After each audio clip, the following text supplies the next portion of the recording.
12वां अध्याय। हमें यह तो मालूम है कि यीशु मंदिर में था और उसने मंदिर को सुव्यवस्थित कर दिया था। आज दूसरा दिन है, यानी कि मंगलवार, और यह उसका अंतिम सप्ताह है। आपको याद होगा कि रविवार को उसकी शोभा यात्रा में यरूशलेम में गधी के बच्चे पर बैठकर उसने प्रवेश किया था। सोमवार को वह पुनः आया और उसने मंदिर को सुव्यवस्थित किया। आज मंगलवार को वह अपने शिष्यों के साथ आता है। उसके आते ही धर्म के अगुवे उसको चुनौती देते हैं और पूछते हैं कि उसने किस अधिकार से मंदिर में ऐसा किया। पहली आयत में लिखा है, फिर वह दृष्टांत में उनसे बातें करने लगा कि किसी मनुष्य ने दाख की बारी लगाई और उसके चारों ओर बाड़ा बांधा और रस का कुंड खोदा और गुम्मट बनाया और किसानों को उसका ठेका देकर परदेश चला गया। अपनी बाइबल में इसी स्थान पर निशान रखकर यशायाह 5वां अध्याय खोलें।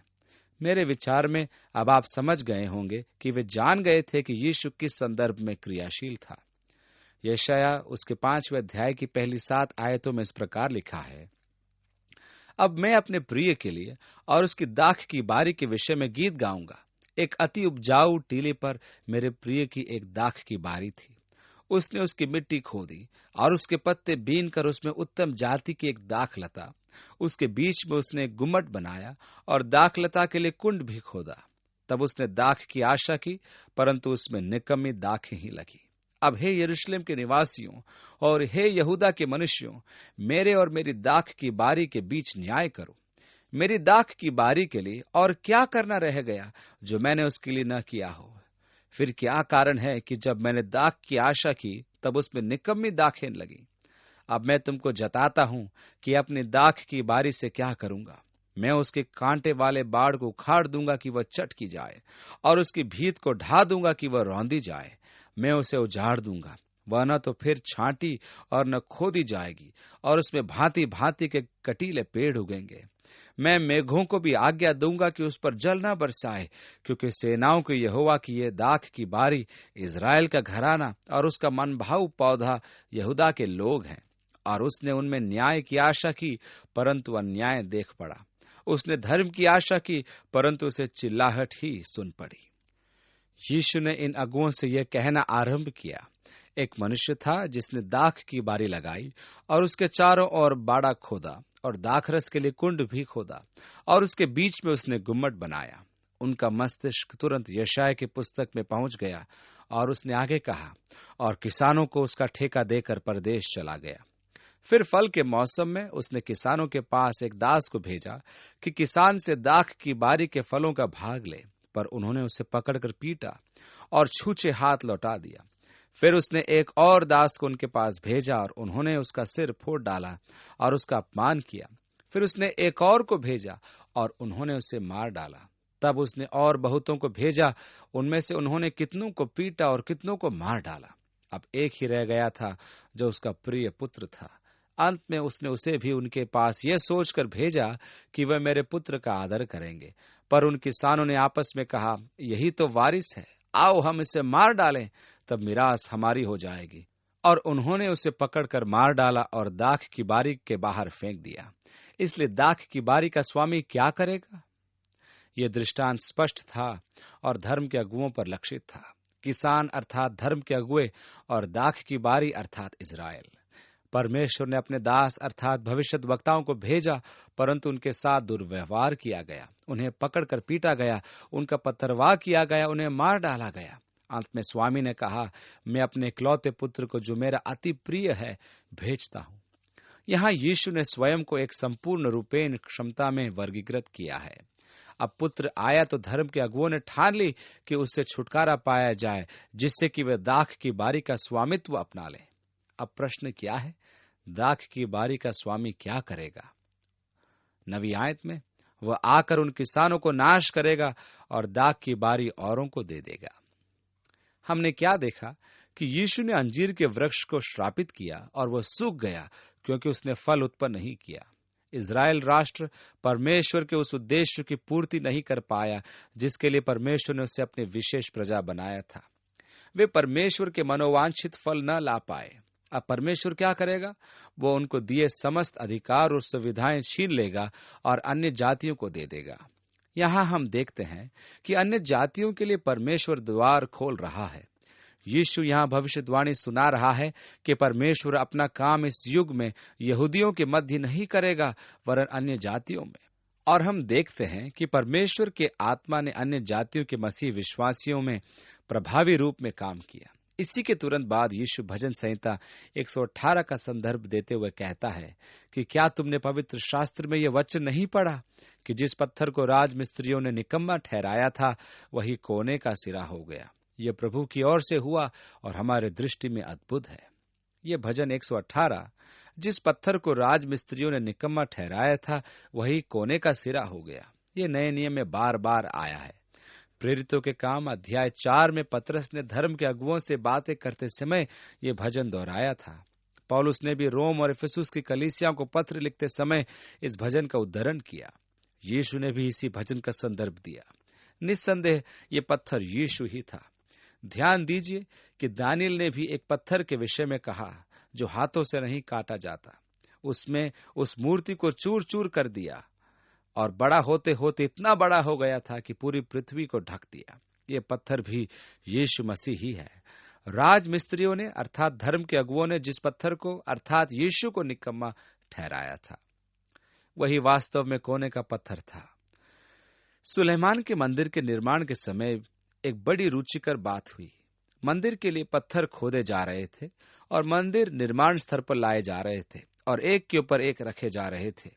ये पत्थर इतनी सफाई से तराशे जाते थे और अपने निश्चित स्थान के लिए होते थे कि उन्हें ज्यों का त्यों एक के ऊपर एक रखा जा रहा था। उन्हें मसाले से चुनने की आवश्यकता नहीं थी। वे आपस में लॉक होकर यथास्थान पर रहते थे। इन पत्थरों को इतनी सफाई से तराशा जाता था कि उनके जोड़ में छुरी डालना भी संभव नहीं था।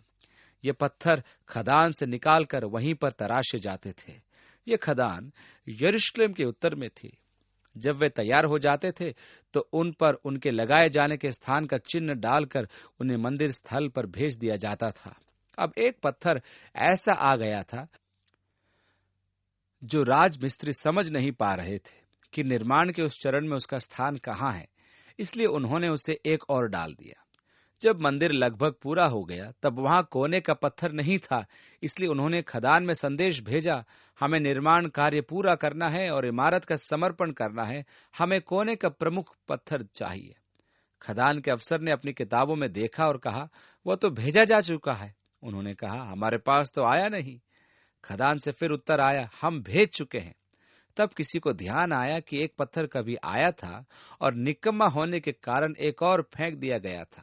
देखा तो झाड़ियों और मलबों में दबा पड़ा उन्हें पत्थर मिला। जब खोद कर निकाला गया तो वही वह पत्थर निकला जिसके कारण निर्माण कार्य रुका हुआ था। वही पत्थर जिसे राजमिस्त्रियों ने निकम्मा समझकर फेंक दिया था, कोने का प्रमुख पत्थर था। इसी के आधार पर यह भजन लिखा गया था, यह प्रभु का कार्य है जो हमारे लिए अद्भुत है। यीशु इस भजन संहिता के संदर्भ से यह दर्शाता है कि वास्तव में कोने का पत्थर वही है। 12वीं आयत में, तब उन्होंने उसे पकड़ना चाहा। यीशु ने तो उन्हीं को यह दृष्टांत सुनाया था और वे समझ गए थे, इसलिए उन्होंने उसे पकड़ना चाहा। आगे लिखा है, क्योंकि वे समझ गए थे कि उसने हमारे विरोध में दृष्टांत कहा है, पर वे लोगों से डरे और उसे छोड़कर चले गए। तब उन्होंने उसे बातों में फंसाने के लिए कई एक फरीसियों और हेरोदियों को उसके पास भेजा और उन्होंने आकर उससे कहा, हे गुरु, हम जानते हैं कि तू सच्चा है और किसी की परवाह नहीं करता, क्योंकि तू मनुष्यों का मुंह देखकर बातें नहीं करता, परंतु परमेश्वर का मार्ग सच्चाई से बताता है। कैसा महान अंगीकार! परंतु सत्य तो यह था कि इस चतुर व्यक्तित्व द्वारा यीशु को छल से और प्रश्न जाल में फंसा लेने का प्रयास था। 15वीं आयत, तो क्या कैसर को कर देना उचित है कि नहीं? यहूदा रोम का अधीनस्थ क्षेत्र था। रोम के अधीन होने के कारण वहां रोम का राज्यपाल नियुक्त किया गया था। रोम की सरकार वहां से कर वसूली करती थी। ये कर मुख्यतः 3 थे। प्रथम, भूमि कर, यानी कि आपकी भूमि पर लगाया गया कर, अर्थात आपकी भूमि पर जो कुछ उगता था उसका 10वां भाग तथा फलों का 5वां भाग। दूसरा, 5% आयकर और तीसरा, अस्तित्व कर, जिसे आपको प्रतिवर्ष देना होता था क्योंकि आप रोम के राज्य में रहते थे। यहूदी इन करों के कारण बहुत परेशान थे। उन्होंने सोचा कि यह एक ऐसा चतुर प्रश्न है कि यीशु का उत्तर पक्ष में हो या विपक्ष में, वह अवश्य फंसेगा, क्योंकि यदि कहे हाँ उचित है तो यहूदी उसके विरुद्ध हो जाएंगे और उसके पीछे रहने वाले जन समूह उसकी नहीं सुनेंगे। और यदि वह कहे कैसर को कर देना अनुचित है तो वे उसकी शिकायत करके उसे विद्रोही घोषित कर बंदी बनवा देंगे। उन्होंने सोचा कि इस बार वह नहीं बचेगा। बड़ी चतुराई से और बड़ा समय लगाकर यह प्रश्न तैयार किया गया था। 15वीं आयत में उन्होंने पूछा, हम दे या ना दे? उसने उनका कपट जानकर उनसे कहा, मुझे क्यों परखते हो? 1 दिनार मेरे पास लाओ कि मैं देखूं। दिनार एक सिक्का था जिस पर रोम के सम्राट का चित्र होता था। उस समय रोमी सम्राट तीतुस था। यही तो वह दिनार था जो उन्हें कर में देना था। बड़ी विचित्र बात है कि यीशु मसीह के पास पैसा नहीं होता था, इसलिए उन्होंने 1 दिनार मांगा और उसे दिखाकर पूछा। वे ले आए और उसने उनसे कहा, ये मूर्ति और नाम किसका है? उन्होंने कहा, कैसर का। उस सिक्के पर रोमी सम्राट का चित्र होता था और रोमी भाषा में लिखा रहता था, महामहिम महत्तम। कौन है ये? उन्होंने कहा, कैसर का।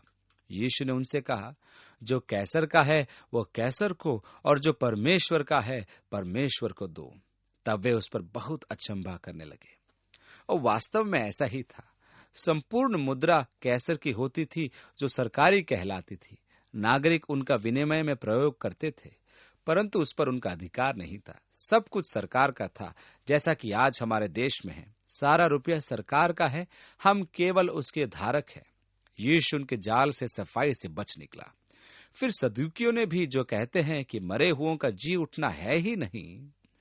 अधिकांश सदूकी याजकों में से थे और महायाजक इस समय सदूकी ही था। उन्होंने धर्म तंत्र को नियंत्रित कर लिया था और विश्वास नहीं रखते थे। उन्होंने उसके पास आकर उससे पूछा कि हे गुरु, मूसा ने हमारे लिए लिखा है कि यदि किसी का भाई बिना संतान मर जाए और उसकी पत्नी रह जाए तो उसका भाई उसकी पत्नी को ब्याह ले और अपने भाई के लिए वंश उत्पन्न करे। यह मूसा की व्यवस्था थी। इसका उल्लेख व्यवस्था विवरण में हमें मिलता है। बहुत बड़ा कानून था। इसका प्रमुख उद्देश्य था कि वंश का नाम समाप्त न हो। यह नियम इस प्रकार है कि यदि आप एक स्त्री से विवाह करते हैं और इससे पूर्व कि आपके संतान हो और आपकी मृत्यु हो जाए तो आपका भाई आपकी जिम्मेदारी को निभाएगा और उस स्त्री से विवाह करेगा। इस प्रकार उत्पन्न प्रथम संतान आपका नाम पाएगी। अब यदि आपका छोटा भाई उससे विवाह करना न चाहे और कहे ना ना ना ना ना ना, इसने तो मेरे भाई को बहुत दुख दिया, उसे मेरे गले मत डालो, तब वे शहर द्वार पर आएंगे जहां न्याय किया जाता था। वहां इजराइल के प्राचीन उपस्थित होते थे। अब यह पुरुष कहेगा, मेरा भाई मर गया है, उसकी संतान नहीं है, परंतु मैं इससे विवाह करना नहीं चाहता। तब वो अपने जूते उतार कर उसे दे देगा। ये ऐसा हुआ कि मानो कह रहा हो, हे स्त्री, जहां तक मेरा संबंध है तू एक पुराना गंदा जूता है। तब वो उसके मुंह पर थूकेगी और वो उससे विवाह करने के बंधन से मुक्त हो जाएगा। परंतु वह संपूर्ण राष्ट्र में सदैव यह कहलाएगा, वह पुरुष जिससे जूता उतरवा लिया गया। और यह एक अपमानजनक नाम होता था। दूसरे शब्दों में, उसने अपना पारिवारिक उत्तरदायित्व पूरा नहीं किया, जो उनमें अत्यधिक महत्वपूर्ण माना जाता था। उत्पत्ति की पुस्तक में वास्तव में व्यवस्था से पूर्व की एक घटना है। याकूब का पुत्र यहूदा, जिसके पुत्र ने तामार से विवाह किया था, वह निसंतान मर गया। उसके छोटे भाई ने तामार से विवाह किया, वह भी निसंतान मर गया। उसके तीसरे भाई को तामार से विवाह करना था, परंतु यहूदा ने तीसरे की मृत्यु के भय से चिंतित हो बहाना किया कि अभी यह छोटा है, इसलिए विवाह के लिए कुछ प्रतीक्षा की जाए। अब तामार ने क्या किया? वह एक वैश्या के वस्त्र धारण कर उस मार्ग में बैठ गई जहां से यहूदा गुजरने वाला था। उसने पूछा, तुम कितना पैसा लोगी? उसने कीमत बता दी। यहूदा बोला, अभी तो मेरे पास कुछ नहीं है, परंतु तुम मेरी ये अंगूठी रख लो। यहीं से विवाह में अंगूठी पहनाने की प्रथा का चलन हुआ। ये विवाह की वाचा का प्रतीक है। यहूदा से उसने एक बकरी मांगी थी। उसने उसके पास अपनी अंगूठी रख दी, अर्थात मैं वचन देता हूं कि मैं बकरी भिजवा दूंगा और तू अंगूठी लौटाएगी। और वो उसके पास गया। तामार ने यह नाटक किया क्योंकि उसे ऐसा प्रतीत हो रहा था कि यहूदा उसके साथ धोखा कर रहा है।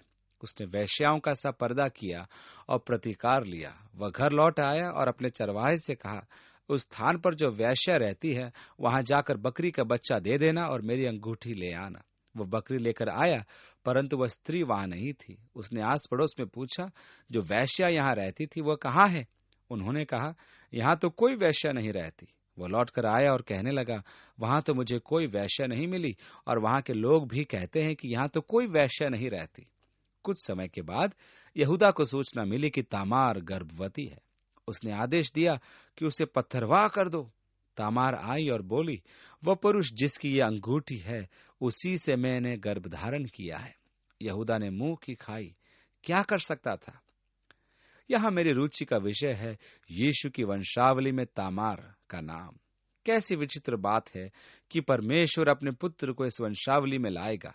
इसका मात्र कारण था कि परमेश्वर ने अपनी गिनती पापियों में रखी। दूसरा उदाहरण पुराने नियम में से है। एलीमलेक और उसकी पत्नी नओमी और उसके दोनों बेटे महलोन और किलियोन मोआब जा बसे।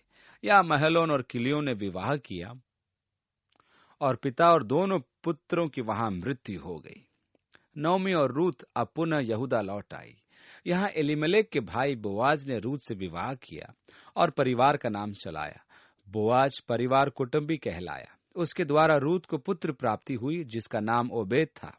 ओबेद का पुत्र का नाम यिशै था जो दाऊद का पिता था। यहाँ देखने को मिलता है कि रूत और बोआज भी यीशु की वंशावली में है। इस प्रकार हम देखते हैं कि यीशु के पूर्वजों में छुड़ाने वाले कुटुंबी रहे हैं, क्योंकि यीशु वहां स्वयं हमारा कुटुंबी होकर छुड़ाने वाला बनकर आया था। वो मानव देह धारण करके हमारा कुटुंबी बना, परंतु उसका कार्य था हमारी मुक्ति। मनुष्य तो इस मुक्ति कार्य में सफल नहीं हुआ, इसलिए यीशु छुड़ाने वाले कुटुंबी के रूप में हमारे सामने आया। उसकी वंशावली में 2 स्थान पर यह यहूदी व्यवस्था पूरी की गई। यहाँ सदूकी एक काल्पनिक उदाहरण प्रस्तुत करते हैं। 20वीं आयत में लिखा है, पहला भाई ब्याह करके बिना संतान मर गया, तब दूसरे ने उस स्त्री को ब्याह लिया और बिना संतान मर गया, और वैसे ही तीसरे ने भी, और 7 से संतान न हुई। सबके पीछे वह स्त्री भी मर गई। सो जी उठने पर वह उनमें से किसकी पत्नी होगी, क्योंकि वह 7 की पत्नी हो चुकी थी। ये काल्पनिक कहानी बनाने में उनका एकमात्र उद्देश्य यह था कि पुनरुत्थान के विचार को चुनौती दे। यहाँ 7 भाई और उनकी संतान नहीं है। अब पुनरुत्थान के दिन 7 भाइयों में झगड़ा हो जाएगा। इस समस्या का समाधान कैसे होगा? आज भी अनेक हैं जो पुनरुत्थान से संबंधित अनेक समस्याओं का पूर्वानुमान करते हैं। उदाहरण के तौर पर, यदि आपका गुर्दा बदला गया है तो पुनरुत्थान के दिन उस गुर्दे पर किसका अधिकार होगा? जब मनुष्य मर जाता है और उसे गाड़ दिया जाता है तो शरीर अपने विभिन्न तत्वों में विघटित हो जाता है। ये तत्व वहां होगी। अब एक गाय आकर उस घास को खा लेती है जिसमें किसी के शरीर के विघटित तत्व उपस्थित हैं। इस गाय के दूध में वे तत्व उपस्थित हैं, और वे सब जो इस गाय का दूध पिएंगे तो इस मृतक के शरीर के तत्व उनकी देह का एक भाग बन जाएंगे। अब पुनरुत्थान के दिन ये तत्व किसकी देह धारण करेंगे? इस भ्रम का एक मुख्य कारण है कि वे यीशु के इस कथन से अनभिज्ञ थे। यीशु ने उनसे कहा, क्या तुम इस कारण से भूल में नहीं पड़े हो कि तुम न तो पवित्र शास्त्र ही को जानते हो और न परमेश्वर की सामर्थ को? तुम्हारी समस्या का कारण है कि तुम्हें धर्मशास्त्र का ज्ञान नहीं है। तुम धर्मशास्त्र से अनभिज्ञ हो, यही तो तुम्हारी समस्या है। 25वीं आयत में, क्योंकि जब वे मरे हुओं में से जी उठेंगे तो उनमें ब्याह शादी न होगी, पर स्वर्ग में दूतों की नाई होंगे। मरे हुओं के जी उठने के विषय में क्या तुमने मूसा के पुस्तक में झाड़ी की कथा में नहीं पढ़ा? ये सदूकी सांसारिक होने के कारण पंच ग्रंथ की अपेक्षा धर्मशास्त्र की अन्य किसी पुस्तक को नहीं मानते थे। इसलिए उनका कहना था कि मूसा की 5 पुस्तकों में कहीं भी अनंत जीवन और पुनरुत्थान की शिक्षा नहीं है। ये सब बात के विचार भविष्य वक्ताओं के द्वारा लाए गए थे। यीशु ने उन्हें पंच ग्रंथ की ओर ध्यान आकर्षित किया कि परमेश्वर ने उससे कहा, मैं इब्राहिम का परमेश्वर और इसहाक का परमेश्वर और याकूब का परमेश्वर हूँ। परमेश्वर मरे हुओं का नहीं वरन जीवितों का परमेश्वर है। सो तुम बड़ी भूल में पड़े हो। मूसा के पंच ग्रंथ द्वारा ही यीशु ने उनका प्रतिवाद प्रस्तुत किया। वहां उपस्थित एक शास्त्री वाद विवाद और विचारों का आदान प्रदान सब देख रहा था। वह यीशु के उत्तर को सुन सम्मोहित हो गया। 28वीं आयत में, और शास्त्रियों में से एक ने आकर उन्हें विवाद करते सुना, और यह जानकर कि उसने उन्हें अच्छी रीति से उत्तर दिया है, उससे पूछा। पहले दो प्रश्न तो वास्तव में कपटी थे, अर्थात खोजी न होकर विवादी थे। एक निष्कपट प्रश्न जानकारी का खोजी होता है। यदि मैं कुछ जानना चाहता हूं तो मैं एक प्रश्न पूछता हूं। यदि मेरे पास अपना ही एक विचार है और मैं आपसे विवाद करना चाहता हूं और ये सिद्ध कर देना चाहता हूं कि आप गलत हैं, तो मैं प्रश्न पूछूंगा, परंतु मुझे वास्तव में उससे उत्तर से सरोकार नहीं। मुझे चिंता भी नहीं कि आप क्या उत्तर देंगे। मेरी रुचि केवल यह है कि मैं आपको गलत सिद्ध कर दूं। बहुत लोग हैं जो ऐसे प्रश्न करते हैं कि आपको झूठा सिद्ध करें। ऐसा प्रश्न निष्कपट नहीं होता। सबसे पहले, और मैं आपको बता सकता हूं कि यह प्रश्न सच्चा है या आडंबरी। कोई कहता है, आप मनुष्य को तुरंत उसी समय बपतिस्मा क्यों नहीं देते जिस समय वो मसीह को ग्रहण करता है। मैं जान जाता हूं कि यह निष्कपट प्रश्न नहीं है। यदि आपने मसीह को ग्रहण किया है तो हम आपको बपतिस्मा क्यों नहीं दे रहे। मेरा तो यह स्वभाव ही नहीं कि धर्मशास्त्र के विषयों पर मतभेद उत्पन्न करूं। जिस पल मुझे यह बोध हो जाता है कि पूछा गया प्रश्न कपटपूर्ण है, तो मैं वार्तालाप ही समाप्त कर देता हूं। मेरे कहने का अर्थ यह है कि मैं मतभेद और वाद विवाद में रुचि नहीं रखता। बाइबल के अनुसार वे अज्ञानी हैं, उन्हें अज्ञानी रहने दिया जाए तो ही ठीक है। ये मुझ पर भी लागू होता है और हर एक ऐसे व्यक्ति पर। इस व्यक्ति के पास एक निष्कपट प्रश्न है जो उसके न में दहक रहा है, और ये प्रत्येक उस मनुष्य से संबंधित होना चाहिए जो परमेश्वर के अस्तित्व के विषय में आश्वस्त है। आप कहते हैं आप परमेश्वर पर विश्वास रखते हैं, तो क्या आप अब विश्राम करने बैठ जाएंगे या यहीं रुक जाएंगे?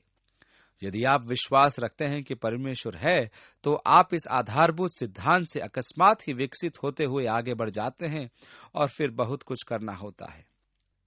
यदि परमेश्वर है और मैं ये विश्वास सृष्टि को देखकर उस पर रखता हूं, जब मैं सृष्टि को देखता हूं तो मैं उसके रूप को देखता हूं और मैं प्रकृति को कोमल संतुलन में देखता हूं।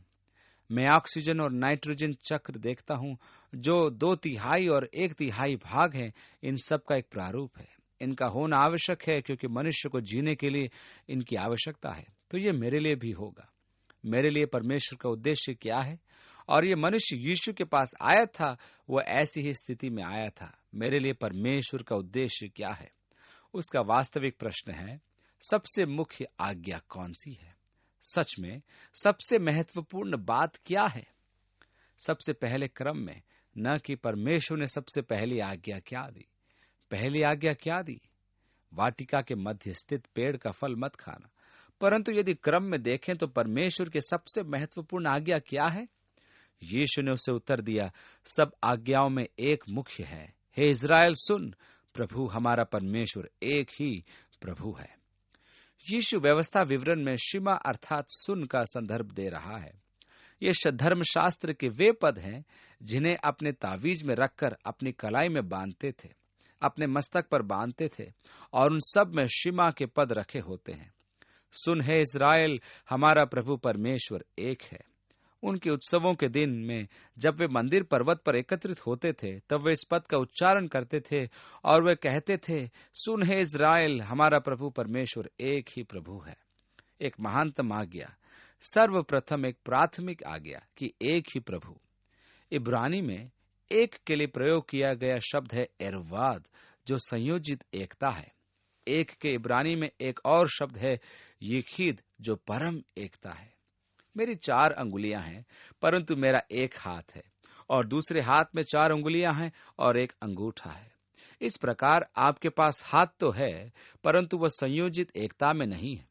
संयोजित एकता का एक और अच्छा उदाहरण है, आपके पास एक अंडा है, परंतु वो वास्तव में 3 भिन्न भिन्न वस्तुओं से संयोजित है, छिलका, जर्दी और सफेद भाग, परंतु अनंत वह एक है, संयोजित एकता। विवाह के लिए एकता दर्शाने वाला शब्द है एरवाद, जहां 2 अनंत एक हो जाते हैं। हमारा प्रभु परमेश्वर एक है, अर्थात संयोजित एकता ही, एक ही प्रभु। मेरे लिए रुचि का विषय है, परंतु यहोवा विटनेस के लिए यह विमूढ़ कर देने वाला विषय है कि यहाँ और नए नियम में यहोवा के लिए यूनानी में क्यूरियोस शब्द का प्रयोग किया गया है। यही पद मसीह यीशु को दिया गया है। यदि यहोवा विटनेस वाले यहोवा नाम का अगर ऐसा प्रताप है, तो यीशु और नए नियम के लेखक संभव है इस शब्द को न जानते हों। सत्य तो यह है कि उन्होंने यहोवा शब्द को न लिखते हुए कुरियोस शब्द का प्रयोग किया, जिसका अर्थ है प्रभु, और यही पद मसीह यीशु को दिया गया था। और हम पढ़ते हैं कि परमेश्वर ने सब नामों में श्रेष्ठ नाम दिया है कि यीशु के नाम में प्रत्येक घुटना झुकेगा और प्रत्येक जीभ उसका अंगीकार करेगी कि मसीह यीशु कुरियोस है, जो पुराने नियम में यहोवा शब्द का अनुवाद है। यीशु के कहने का वास्तविक अर्थ यह था कि प्राथमिक बात, सबसे महत्वपूर्ण बात और मूल बात यह है कि तुम सच्चे और जीवित परमेश्वर को जानो। यह प्रथम है।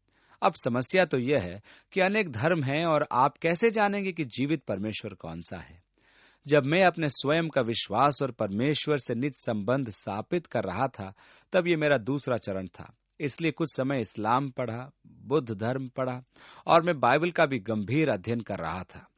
यदि परमेश्वर है और उसने मुझे किसी विशेष उद्देश्य से बनाया है, तब तो परमेश्वर के लिए आवश्यक रहा होगा कि वह मानव इतिहास में स्वयं को शीघ्र ही प्रकट करे। और परमेश्वर के लिए यह भी आवश्यक था कि वह उस प्रकाशन को सतत बनाए रखे।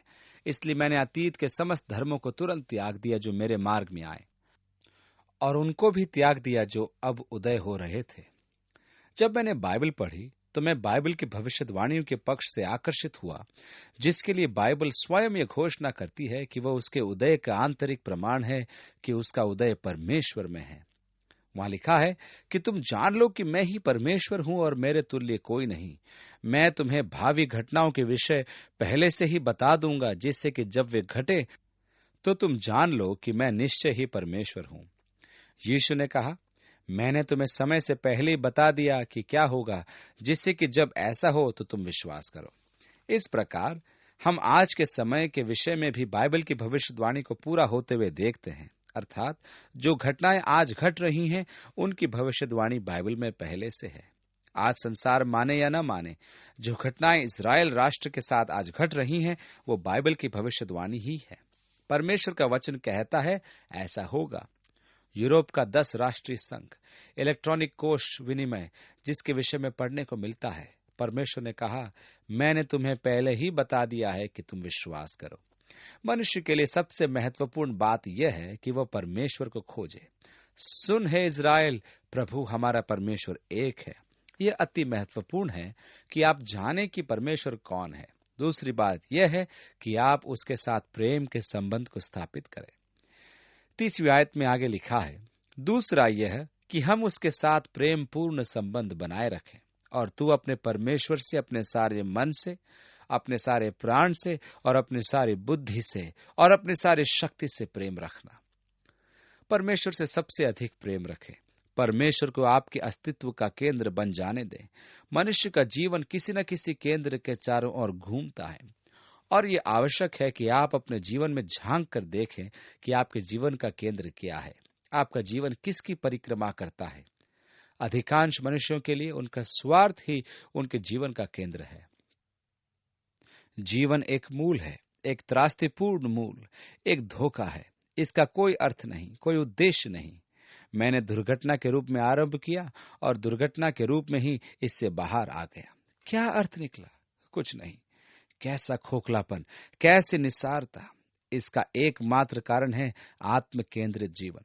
आपको अपने जीवन के केंद्र में परमेश्वर को लाने की आवश्यकता है। यीशु कहता है, यही सबसे महत्वपूर्ण बात है, यही प्राथमिकता है कि परमेश्वर के जीवन के केंद्र में लाया जाए और उसके साथ प्रेम के संबंध स्थापित किए जाएं। तू अपने प्रभु परमेश्वर से प्रेम रख। और आगे 31वीं आयत में लिखा है कि तू अपने पड़ोसी से अपने समान प्रेम रखना, इससे बड़ी और कोई आज्ञा नहीं। आप ऐसा तब तक नहीं कर सकते जब तक कि परमेश्वर आपके जीवन के केंद्र में ना हो। ध्यान दीजिए कि यीशु आपके आत्म केंद्रित जीवन पर प्रहार कर रहा है और कह रहा है, स्वयं से सर्वोच्च प्रेम रखने की अपेक्षा अपने पड़ोसी से अपने स्वरूप प्रेम रख। यह तब तक संभव नहीं जब तक कि आप परमेश्वर से सर्वोच्च प्रेम न रखें। अब दूसरी आज्ञा की, अपने पड़ोसी से अपने समान प्रेम रख, तब ही पूरी कर सकते हैं जब आप परमेश्वर से सर्वोच्च प्रेम रखेंगे। यही तो सब कुछ है। परमेश्वर के साथ प्रेम पूर्ण संबंध, जिससे कि आप अपने पड़ोसी से सार्थक संबंध बनाए रखें।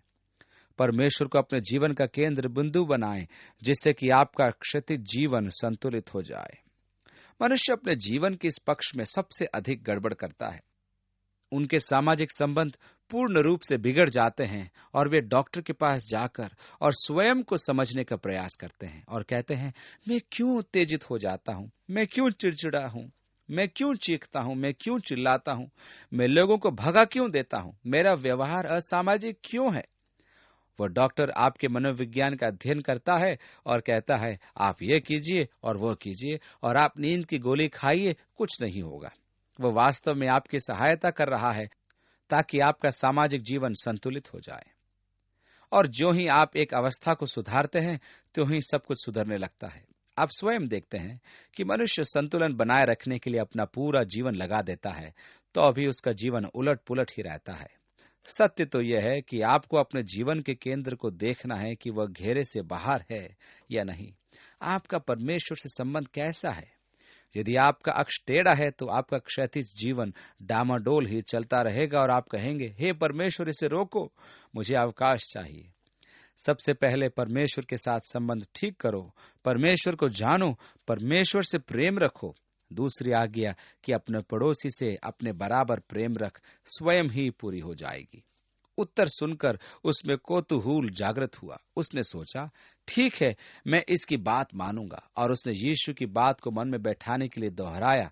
तब कहा, शास्त्री ने उससे कहा, हे गुरु, बहुत ठीक, तूने सच कहा कि वह एक ही है और उसे छोड़ और कोई नहीं, और उससे सारे मन और सारी बुद्धि और सारे प्राण और सारे शक्ति के साथ प्रेम रखना और पड़ोसी से अपने समान प्रेम रखना सारे होम और बलिदानों से बढ़कर है। जब यीशु ने देखा कि उसने समझ से उत्तर दिया तो उससे कहा, तू परमेश्वर के राज्य से दूर नहीं। आप परमेश्वर के राज्य से दूर नहीं हैं, क्योंकि जिस क्षण परमेश्वर आपके जीवन के केंद्र में आ जाता है, आप परमेश्वर के राज्य में होते हैं। यही तो परमेश्वर का राज्य है कि राजा अपने सिंहासन पर बैठे। जिस क्षण आप झुककर अपना जीवन परमेश्वर को दे देते हैं, उसी क्षण आप परमेश्वर के राज्य में होते हैं। परंतु सावधान, कोई मनुष्य दो स्वामियों की सेवा नहीं कर सकता। कोई भी मनुष्य दो राजाओं के अधीन नहीं हो सकता। यदि आप स्वयं अपने जीवन के सिंहासन पर बैठे हैं, अर्थात यदि आपका जीवन आत्म केंद्रित है, तो आप परमेश्वर के राज्य में नहीं हैं। और जब तक आप आत्म केंद्रित जीवन व्यतीत करेंगे, तब आप परमेश्वर के राज्य में कभी प्रवेश नहीं कर पाएंगे।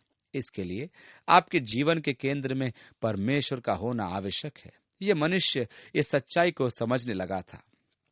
यीशु ने कहा, तू राज्य से दूर नहीं है। परमेश्वर को अपने जीवन के केंद्र में आसीत करो और तब तत्काल ही परमेश्वर आपको अपने राज्य में ले लेगा। 34वीं आयत में, और किसी को फिर उससे कुछ पूछने का साहस न हुआ। फिर यीशु ने मंदिर में उपदेश करते हुए यह कहा कि शास्त्री क्यों कर कहते हैं कि मसीह दाऊद का पुत्र है। उस समय लोगों का ही मानना था कि मसीहा दाऊद के संतान होगा, क्योंकि पुराने नियम में अनेक भविष्यवाणियां थी। वह दाऊद के सिंहासन पर बैठेगा, वह यीशे की शाखा से आएगा आदि। परमेश्वर ने दाऊद को प्रतिज्ञा दी थी, मैं तेरे लिए भवन बनाऊंगा। इस प्रतिज्ञा के कारण दाऊद ने सोचा कि मसीहा उसके वंश से होगा। इस यीशु ने उनसे कहा, वह कैसे कहता है कि मसीहा दाऊद की संतान से है। 36वीं आयत में दाऊद ने आप ही पवित्र आत्मा में होकर कहा। यहाँ यीशु पुष्टि कर रहे हैं कि पवित्र आत्मा ने दाऊद को लिखने के लिए प्रेरित किया था। और दाऊद ने भजन संहिता 110 में कहा कि प्रभु ने मेरे प्रभु से कहा, मेरे दाहिने बैठ, जब तक कि मैं तेरे बैरियों को तेरे पांवों की पीढ़ी न कर दूं। दाऊद तो आप ही उसे प्रभु कहता है, फिर वह उसका पुत्र कहां से ठहरा। उस पैतृक समाज में पिता सर्वो सर्वा होता था। जब तक कि वह वृद्ध व्यक्ति जीवित था, परिवार पर उसी का राज चलता था, उसका पत्थर की लकीर होता था। यदि उसके पुत्र 80 या 90 वर्ष के हों तो भी उसी का राज चलता था। और उनकी संस्कृति में ऐसा नहीं था कि पिता अपने पुत्र को प्रभु कहे, क्योंकि ऐसा करना तो उनके समाज और संस्कृति के विपरीत था। इसलिए यदि मसीहा दाऊद की संतान है, तो दाऊद ने पवित्र आत्मा की प्रेरणा से उसे प्रभु कहा, तो फिर वो पुत्र कैसे हुआ। आगे लिखा है, और भीड़ के लोग उसकी आनंद से सुनते थे। उसने अपने उपदेश में उनसे कहा, शास्त्रियों से चौकस रहो, जो लंबे वस्त्र पहने हुए फिरना और बाजारों में नमस्कार। ओ गुरुजी, गुरुजी, डॉक्टर साहब। आगे लिखा है, और आराधनालयों में मुख्य मुख्य आसन और जेवनारों में मुख्य मुख्य स्थान भी चाहते हैं। वे विधवाओं के घर को खा जाते हैं। वे विधवाओं की लाचारी से लाभ उठाते थे, संभवतः उनके आर्थिक सहयोग का। 40वीं आयत में आगे लिखा है, और दिखावे के लिए बड़ी देर तक प्रार्थना करते रहते हैं। यीशु ने कहा कि वे नरक के भागी होंगे, ये अधिक दंड पाएंगे। प्रभु जी ऐसा अवश्य करेगा। मेरे लिए अपनी उन भावनाओं की वर्णन करना बहुत कठिन है जो आडंबरी व्यक्तियों को देखकर मुझ में उठती है। जब मैं जवान था तब मुझे पास्टर बनने की इच्छा बिल्कुल नहीं थी। मेरे विचार सधे हुए थे। मैं सदैव लक्ष्य साधने वाला व्यक्ति था और मैं अपने माध्यमिक स्कूल से ही लक्ष्य साधे हुए था कि डॉक्टर बनूंगा। मैंने मस्तिष्क के विषय में सब कुछ पढ़ लिया था। मैं बच्चा था तब ही मैं लाइब्रेरी की सारी किताबें देखकर मस्तिष्क के विषय में पढ़ता था। मैं मानव मस्तिष्क के प्रति आकर्षित था और मैं जानता था कि मैं डॉक्टर बनूंगा। इसलिए मैंने उन समस्त विषयों को चुना जो मुझे इस ओर लेकर चलेंगे। मैं पास्टर लोगों से खुश नहीं था क्योंकि मेरी समझ में वे सच्चे, विश्वास योग्य और सामान्य व्यक्ति नहीं थे। यही कारण था कि मैं सेवा में नहीं जाना चाहता था। जब परमेश्वर ने मुझे बुलाना आरंभ किया तो मैंने कहा, कभी नहीं, मैं उन व्यक्तियों में से एक होना नहीं चाहता। मैं तो बहुत साधारण व्यक्ति हूं प्रभु। आप जानते हो मुझे टाई पहनना अच्छा नहीं लगता, मुझे सूट पहने रहना अच्छा नहीं लगता, मुझे खेल देखना अच्छा लगता है। प्रभु ने कहा, किसने कहा कि हमेशा टाई पहन? किसने कहा कि हमेशा सूट पहन? किसने कहा कि खेल मत देख? किसने कहा कि एक आम मनुष्य बनकर मत रहे? आप मुझ में एक आम मनुष्य देखेंगे। मैं अपने बारे में भ्रम उत्पन्न नहीं करता हूं कि मैं एक महान आत्मा हूं। धन कमाने की युक्तियों में से बहुत अप्रसन्न मैं रहता था। मैंने कहा, प्रभु मैं पैसा कभी नहीं कमा सकता हूं। प्रभु ने मुझे आश्वासन दिया कि वह मेरा भरण पोषण करने वाला ठहरेगा और वह मेरी आवश्यकताओं की सुधि लेगा। इसलिए सेवा का यह पैसे का पक्ष मुझे वास्तव में कुपित करता है। पैसा उगाने के लिए या लोगों की जेब काटने के नाना प्रकार के नाटक जो लोग करते हैं, उन्हें देखकर मैं बड़ा विचलित हो जाता हूं। 41वीं आयत में लिखा है, और वो मंदिर के भंडार के सामने बैठकर देख रहा था कि लोग मंदिर के भंडार में किस प्रकार पैसे डालते हैं, और बहुत धनवानों ने बहुत कुछ डाला। यीशु ने पहले भी कहा है कि जब दान करो तो फरीसियों की तरह नहीं, जो तुरही बजाते हुए प्रदर्शन करते हैं कि वे परमेश्वर को क्या देते हैं। उसने कहा, तुम्हारा दाहिना हाथ न जाने कि बायां हाथ क्या करता है। पिता को दो और देखो कि वह तुम्हें कैसा प्रतिफल देता है। मनुष्य की प्रशंसा की आशा मत रखो। वह उन धनी व्यक्तियों को बड़ा दान दिखावे के साथ देते हुए देख रहा था। और 42वीं आयत में, इतने में एक कंगाल विधवा ने आकर 2 दमड़ियां, जो एक अधेले के बराबर होती है, डाली। दमड़ी इसराइल में सबसे कम मूल्य का सिक्का होता था, जो लगभग 1 पैसे के तुल ही था। उस स्त्री ने 2 दमड़ी डाली। और आगे लिखा है, तब उसने अपने चेलों को पास बुलाकर उनसे कहा, मैं तुमसे सच कहता हूं कि मंदिर के भंडार में डालने वालों में से इस कंगाल विधवा ने सबसे बढ़कर डाला है, क्योंकि सब ने अपने धन की बढ़ती में से डाला है, परंतु इसने अपनी घटी में से जो कुछ उसका था, अर्थात अपनी सारी जीविका डाल दी है। परमेश्वर आपके दान को उसके मूल्य से नहीं नापता, वह यह देखता है कि आपके लिए उसका मूल्य क्या है। परमेश्वर उसी प्रकार देखता है कि देने में उसे कितनी चुभन होती है।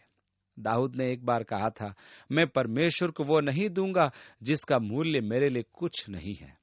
पौलुस ने कुरिन्थ की कलीसिया को लिखा कि हम स्वयं को देखें। उसने कहा, यदि हम स्वयं का न्याय करेंगे तो परमेश्वर हमारा न्याय नहीं करेगा। आज जब आप अपने आप को देखते हैं और अपने मन में झांकते हैं, तो क्या आप सच्चाई से कह सकते हैं कि आपका मन और जीवन परमेश्वर में केंद्रित है? यदि नहीं तो आप उसके राज्य से बहुत दूर हैं और आप उस मार्ग पर हैं जो निराशा, खोखलापन और हतोत्साहित की ओर जा रहा है। मैं आपको प्रोत्साहन देता हूं कि सच्चे और जीवित परमेश्वर की खोज करिए। उसे अपने प्रेम का केंद्र बिंदु बना ले। संपूर्ण मन से, संपूर्ण प्राण से, संपूर्ण बुद्धि से और शक्ति से उससे प्रेम रखें। परमेश्वर चाहता है कि मनुष्य भरपूरी का जीवन व्यतीत करे। आप परमेश्वर को जीवन के केंद्र में लेकर चलें। आप उसकी आत्मा से परिपूर्ण हो। परमेश्वर अपनी आत्मा के द्वारा आपका मार्गदर्शन करे, सामर्थ प्रदान करे और आपकी सहायता करे। यीशु के नाम में आमीन।